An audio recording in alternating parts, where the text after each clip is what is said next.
Permata TV YouTube Indonesia dengan bangga mempersembahkan sebuah storytelling kekinian abad ini diangkat dari karya besar Esa Mintardja yang sangat populer di masanya, berlatar belakang kisah tanah Jawa masa lampau dengan judul Kisah Arya Manggada.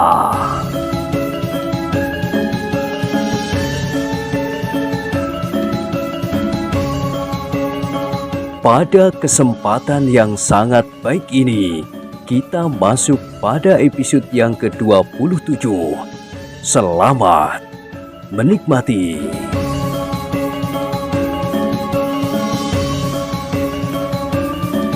Pada episode sebelumnya telah diceritakan, Panembahan Leptogati itu pun kemudian telah meraba daun kerisnya yang bergetar.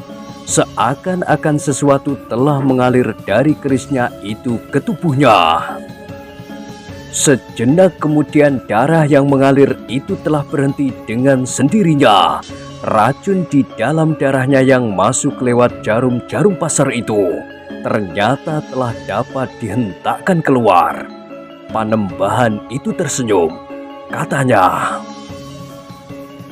"Usahamu yang licik itu tidak akan berarti, Ki Ajar. Akan datang saatnya aku membalasnya. Aku akan menusukmu tidak dengan pasar-pasar kecil, tetapi dengan ujung kerisku." Tetapi Ki Ajar telah menjawab, "Kau memang mampu memusnahkan racun itu dari dalam tubuhmu, Panembahan. Tetapi sebagaimana kita ketahui, darah kita sangat terbatas. Kita tidak dapat membuat darah dalam waktu sekejap. Karena itu, sebanyak darahmu keluar, sebanyak itu pula kekuatanmu berkurang. Kau tidak dapat membuat aku beku, seperti yang kau maksudkan, Panembahan. Jika aku diam, bukan berarti bahwa kekuatanmu mampu mencekam jantungku," berkata Ki Ajar. "Aku tahu," jawab Panembahan itu. "Kau sengaja berdiam diri sambil menunggu aku mendekat. Itu termasuk cara licikmu untuk membunuhku. Tetapi kau pun gagal." "Aku memang gagal, Panembahan. Tetapi dalam keseluruhan kami berhasil. Kami telah dapat menghancurkan seluruh kekuatanmu. Kekuatan sesatmu. Sebentar lagi kau akan tahu sendiri. Sudah tentu kau tidak akan mampu melawan kami. Aku, orang bongkok yang ternyata saudara seperguruanmu. Meskipun kemudian kau meningkatkan ilmumu dengan cara yang sesat. Kemudian para perwira pajang dan anak-anak muda yang baru mengasah ilmunya itu. Di samping itu, si bongkok itu mempunyai 2 ekor harimau yang akan dapat mengoyak kulitmu. Kau tidak dapat mempengaruhinya dengan ilmu sihirmu. Seandainya kau memiliki, karena harimau itu tidak mampu menangkap getaran yang mengganggu otaknya," jawab Ki Ajar. "Persetan dengan ikuanmu," jawab Panembahan itu. Namun Panembahan itu masih juga belum menyerang. Ia masih juga berkata, "Kau boleh percaya atau tidak percaya bahwa aku sendiri akan dapat menaklukkan kalian semuanya tanpa orang-orangku." "Kau bermimpi," berkata Ki Ajar. "Mimpi Dorodasih," jawab Panembahan Leptogati. "Kau tahu artinya mimpi Dorodasih? Sebagai seorang ajar, kau tentu mengetahui juga tanda-tanda mimpi Dorodasih itu." Ki Ajar mengerutkan keningnya. Panembahan itu memang sudah mempersiapkan diri pula, tetapi masih belum ada tanda-tanda untuk menyerang. Namun akhirnya Ki Ajar mengetahui bahwa Panembahan itu memang berusaha memperpanjang waktu. Dengan demikian maka luka-lukanya akan benar-benar menjadi mampet. Karena itu, maka Ki Ajarlah yang kemudian bergeser mendekat sambil berkata, "Kita akan menguji siapakah di antara kita yang terbaik. Kau dengan ilmu sesatmu atau aku?"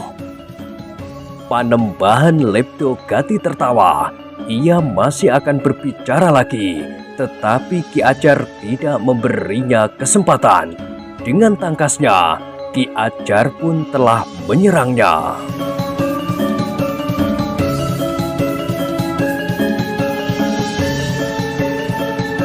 "Iblis kau!" geram Panembahan sambil mengelakkan serangan itu. "Dengar, aku masih akan memberimu beberapa penjelasan."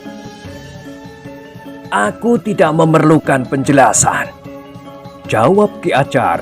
Namun ia pun telah meloncat sekali lagi menyerang Panembahan Leptogati. Panembahan itu memang dengan mudah dapat mengelakkan serangan Ki Ajar. Namun serangan-serangan berikutnya adalah serangan kekuatan yang menggetarkan jantung. Selain kecepatannya yang sulit diimbangi, maka Ki Ajar juga mempunyai kekuatan bukan saja wadaknya, tetapi kekuatan ilmu yang luar biasa besar. Panembahan Leptogati harus berloncatan menghindar, meskipun setiap saat pada kesempatan Panembahan itu telah mengajak berbicara. Tetapi Ki Ajar yang mengetahui maksud Panembahan itu pun justru telah menyerang semakin cepat. Akhirnya Panembahan itu terpaksa melayaninya. Ia pun bergerak semakin cepat. Bahkan ketika ia tidak lagi melihat kemungkinan untuk memperpanjang waktu, maka Panembahan itu telah mengambil kesimpulan bahwa ia harus menyelesaikan lawannya itu secepatnya, sebelum darahnya mengucur lagi dari lukanya, atau justru akan menghabiskan tenaganya. Tetapi Ki Ajar ternyata mampu mengimbangi kecepatan gerak Panembahan Leptogati, sehingga serangan-serangan Panembahan Leptogati sama sekali tidak berhasil mengenainya. Sementara itu, Panembahan Leptogati yang marah itu pun menjadi bimbang. Jika ia memaksa diri untuk melepaskan ilmunya, termasuk gelap ngampar, maka hentakan kekuatan ilmunya akan dapat mendorong darahnya mengalir lagi dari luka-lukanya. Sementara itu, orang bongkok itu akan dapat menangkalnya dengan suara serulingnya. Sedangkan ilmunya yang lain ternyata tidak mampu mengikat Ki Ajar dalam kebekuan. Karena itu, maka ia telah memikirkan kemungkinan yang lain. Ia dapat menyerang Ki Ajar dari jarak jauh. Namun hal itu pun pernah dicobanya dan gagal pula. Bahkan orang bongkok itu pun tidak dapat dikenainya dengan ilmunya itu. Namun Panembahan itu harus berbuat sesuatu jika ia tidak mau mati kehabisan darah. Untuk beberapa saat Panembahan Leptogati masih bertempur melawan Ki Ajar Pangukan. Keduanya saling menyerang. Namun seperti yang dicemaskan oleh Ki Ajar itu sendiri, darah di lukanya itu mulai mengalir lagi. Ia tidak sempat menutup luka-lukanya dengan kemampuan ilmunya, karena ia harus mengerahkannya untuk melawan Ki Ajar. Dalam pada itu, para pengikut Panembahan itu telah benar-benar dilumpuhkan.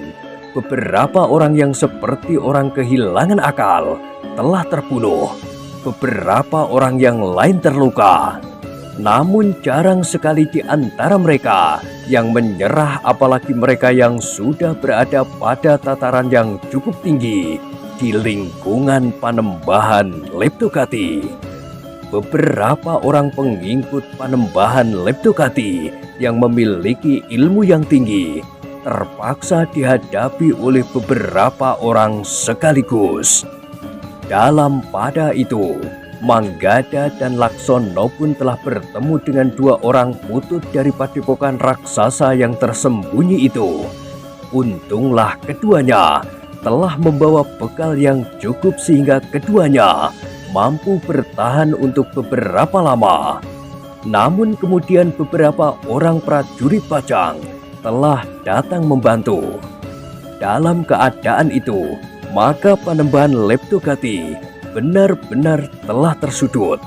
Orang-orangnya yang justru terpercaya sekalipun tidak mampu menghadapi para perwira dari pasukan Pajang serta para petugas sandi yang memiliki kemampuan yang mampu mengimbangi kemampuan orang-orangnya.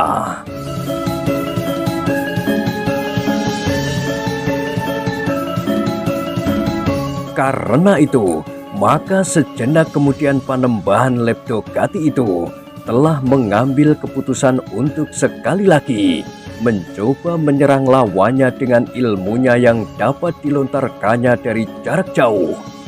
Tetapi ternyata Panembahan Leptogati tidak menghadapi keadaan itu dengan dada tengadah.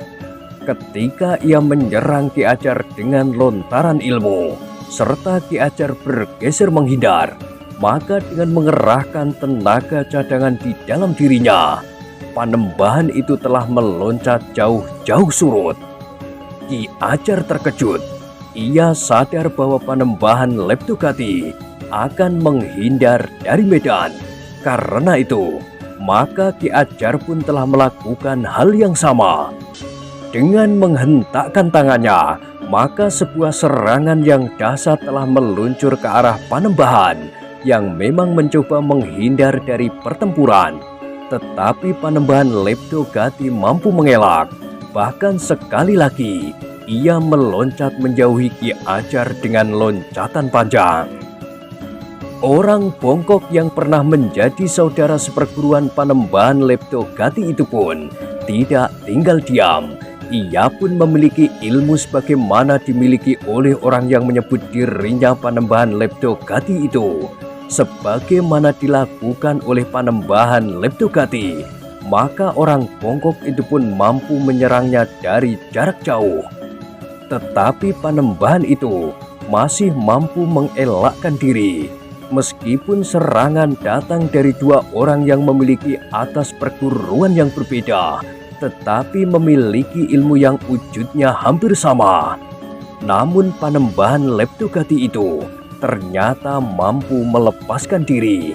Ia meloncat semakin jauh dan semakin tinggi pada tebing perbukitan yang seakan-akan menjadi dinding tempat terpencil itu. Bahkan akhirnya Panembahan Leptogati itu telah menghilang. Orang bongkok beserta kedua ekor harimaunya telah mencoba mengejarnya. Tetapi ketika mereka sampai ke panggung perbukitan, mereka sudah tidak melihat lagi kemana Panembahan itu melarikan diri. Orang bongkok itu merasa kecewa sekali. Sumber malapetaka itu ternyata luput dari tangan orang-orang yang berusaha menghancurkannya. Dengan menyesal ia telah kembali menemui Ki Ajar dan beberapa perwira prajurit Pajang. Mereka pun merasa menyesal pula bahwa buruan mereka berhasil melepaskan diri.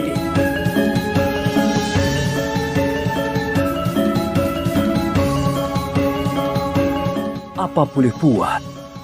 Berkata senopati prajurit Pajang yang memimpin pasukannya datang ke tempat terpencil itu. Kita sudah berusaha sejauh mungkin, tetapi kita ternyata kehilangan jejak. Aku minta maaf, berkata Ki Ajar. Ki Ajar sudah banyak sekali membantu, jawab senopati itu.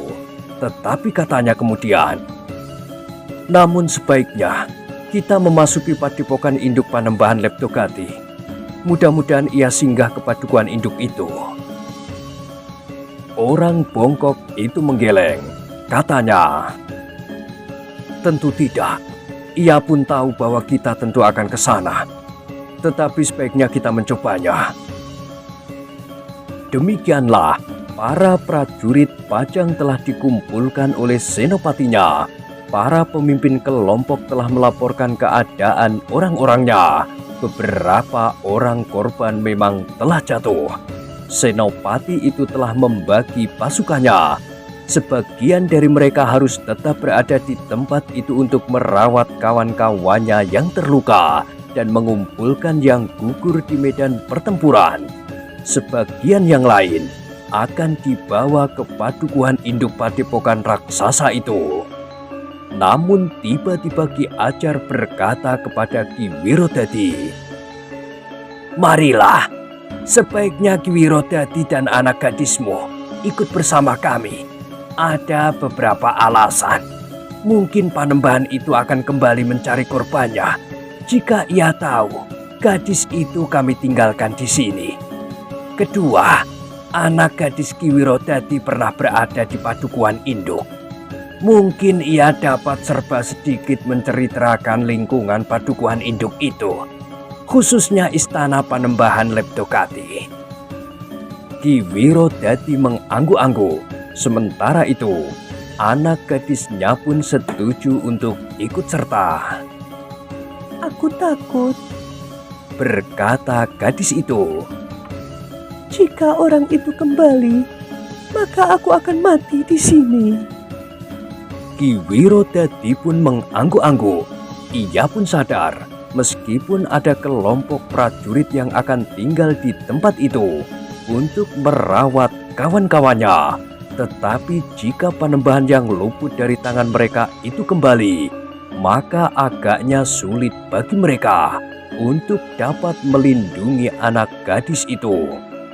Karena itu, sejenak kemudian, maka sebuah iring-iringan telah meninggalkan tempat terpencil itu.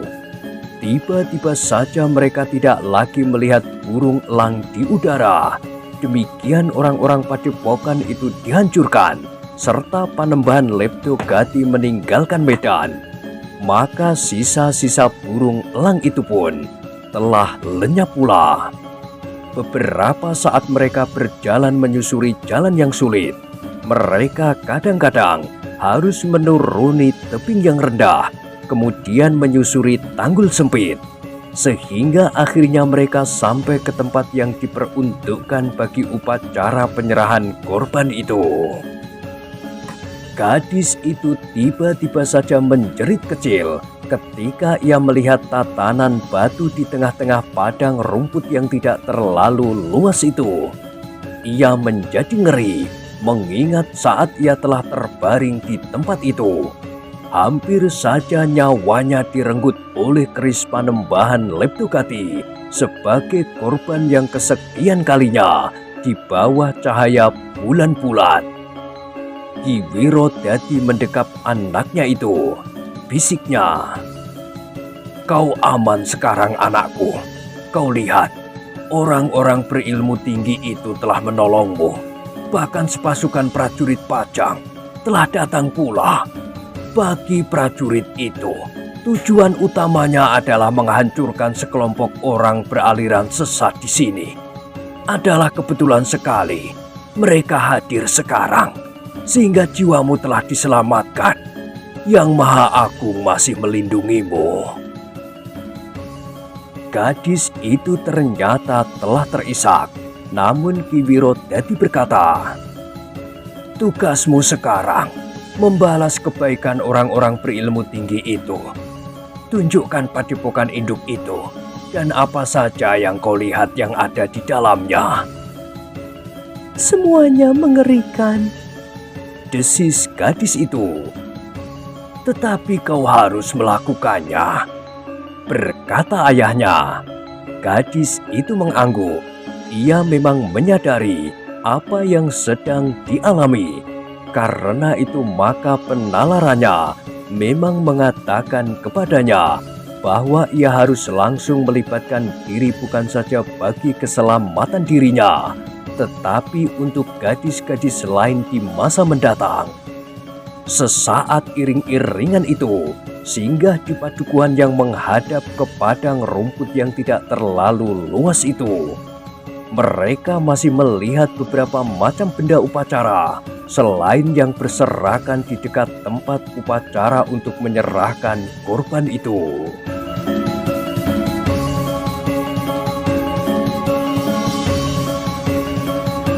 "Kita harus menghancurkannya," berkata orang bongkok itu. "Iya," desis Ki Ajar, "supaya tidak menimbulkan rangsangan untuk melakukannya lagi bagi para pengikut Panembahan Leptogati yang luput dari tangan kita. Senopati prajurit Pajang itu pun ternyata sependapat. Karena itu, maka para prajurit pun telah mengumpulkan benda-benda upacara dan dikumpulkan di atas tatanan batu yang dipergunakan untuk menyerahkan korban. Dari berjenis-jenis bokor dari tembaga, pakaian yang khusus yang ada di tempat penyimpanan benda-benda upacara, rontek, umbul-umbul, dan berbagai macam senjata khusus yang hanya dipakai dalam upacara yang dikumpulkan oleh para prajurit karena benda-benda itu sebagian berserakan di padang rumput kecil itu. Kita akan membakarnya, desis Senopati prajurit Pajang. Ki Ajar dan orang bongkok itu sependapat. Karena itu, maka mereka pun segera menyalakan api. Benda-benda upacara itu pun segera telah menyala, termasuk beberapa buah obor yang masih lengkap dengan sumbunya serta sisa minyak yang ada di dalamnya. Ketika api menyala dengan asap yang membubung tinggi, Manggada dan Laksono sempat berbincang dengan Ki Ajar. Dengan nada ragu, Manggada bertanya, "Kita tidak menemukan sesosok mayat pun. Bukankah beberapa orang telah terbunuh di sini?" Ki Ajar mengangguk-angguk. Katanya, "Agaknya ada orang-orang khusus di samping para pengikut yang bersenjata dan telah bertempur melawan kita.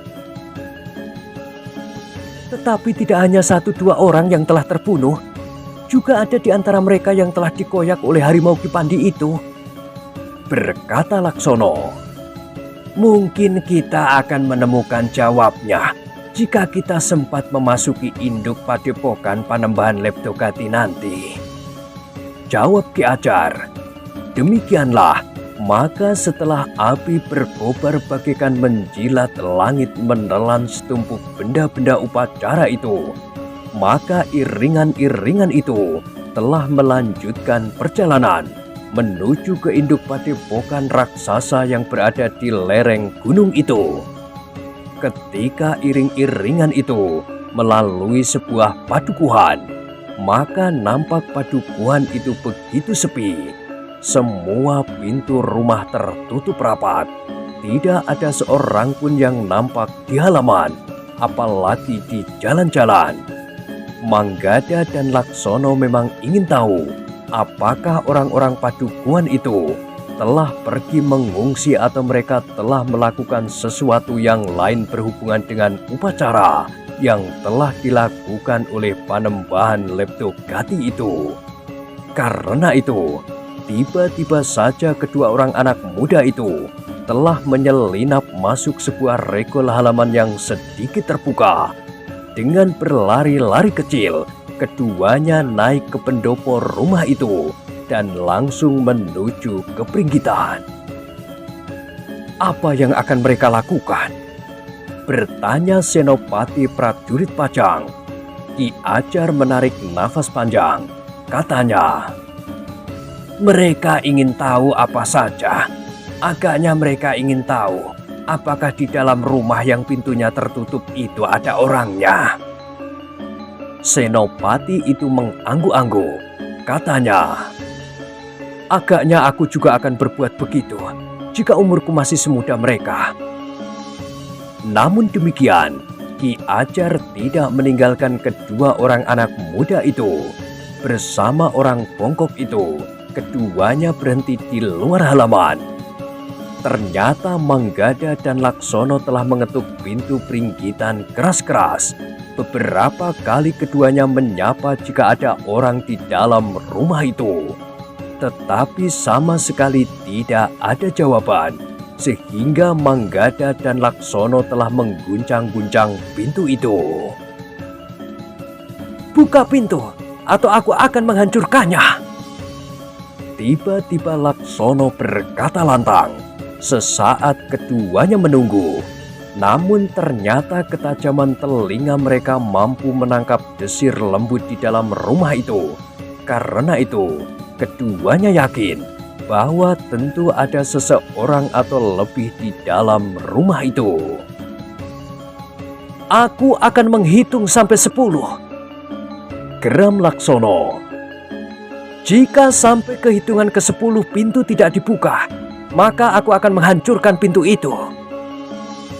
Sejenak kemudian, maka Laksono pun telah mulai menghitung. Sementara itu, keduanya telah bersiap-siap untuk menghadapi segala kemungkinan yang dapat terjadi jika ia benar-benar harus memecahkan pintu itu. Manggada pun telah bersiap. Ia yang mengenal Laksono dengan baik, percaya jika hitungannya sampai 10 dan pintu itu tidak dibuka, maka ia akan benar-benar memecahkannya. Ketika hitungan sampai ke-6 dan tidak terdengar langkah mendekati pintu, Manggada menjadi berdebar-debar. 7, 8, 9, masih juga tidak terdengar langkah. Pada hitungan ke-10, Laksono benar-benar melakukan apa yang dikatakannya. Dengan kekuatannya yang sangat besar, ia menendang pintu itu. Pintu itu berderak terbuka, bahkan daun pintunya yang retak itu terpelanting lepas dari uger-ugernya. Manggada pun bersiap untuk menghadapi segala kemungkinan. Karena demikian pintu terbuka, Laksono yang masih belum mapan akan dapat diserang dengan cepat.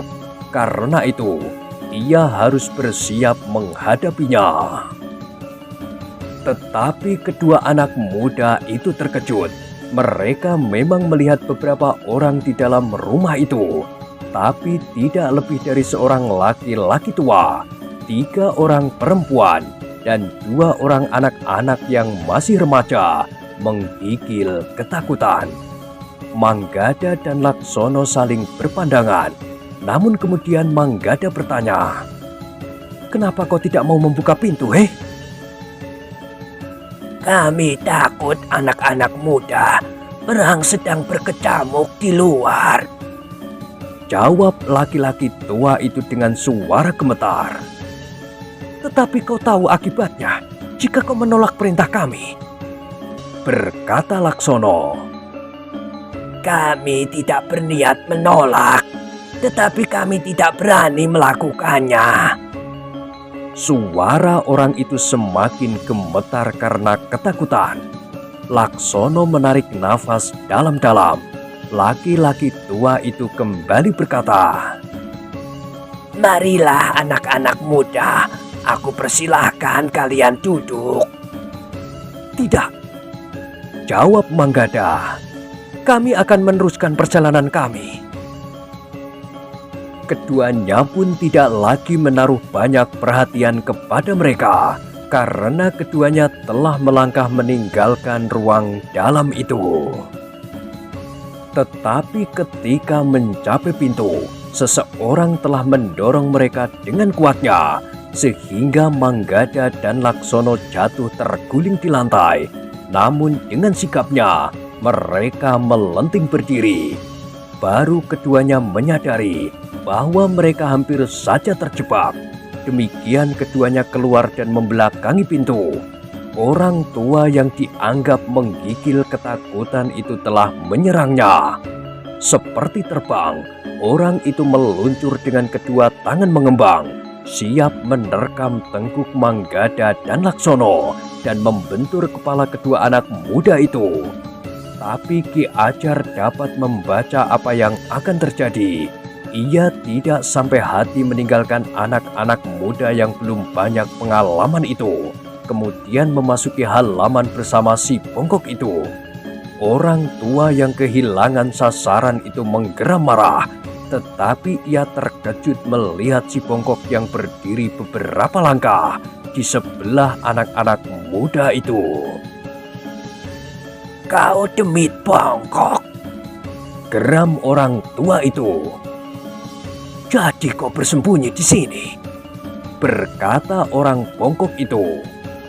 Satu firasat yang sangat tinggi telah memanggil anak-anak muda itu untuk membuka pintumu.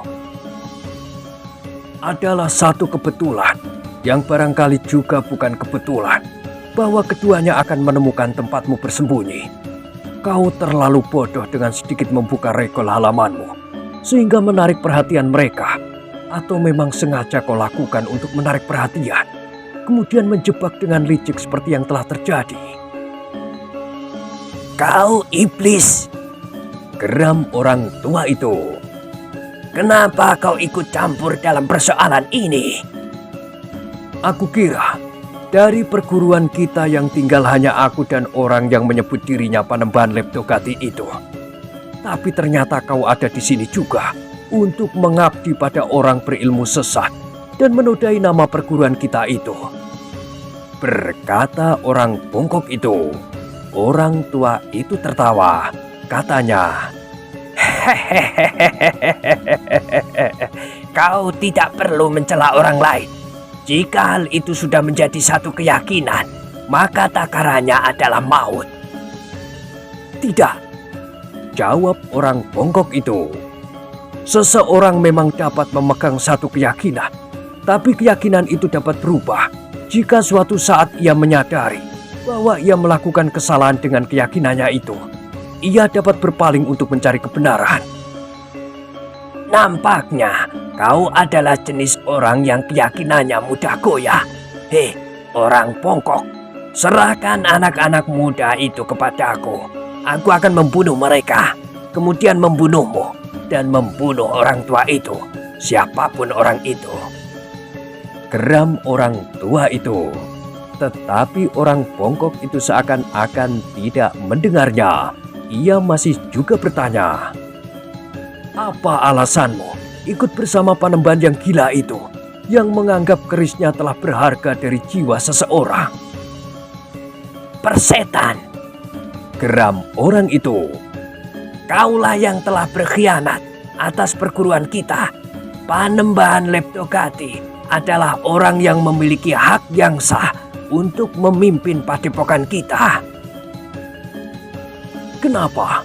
Apakah aku pernah menentang? Yang aku tentang adalah ilmu gilanya itu, yang di setiap bulan purnama harus mengorbankan seorang gadis untuk keris dan kepercayaannya itu. Berkata orang bongkok itu.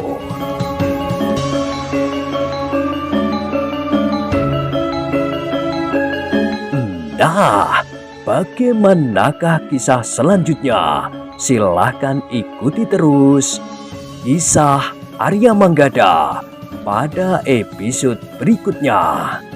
Sampai jumpa.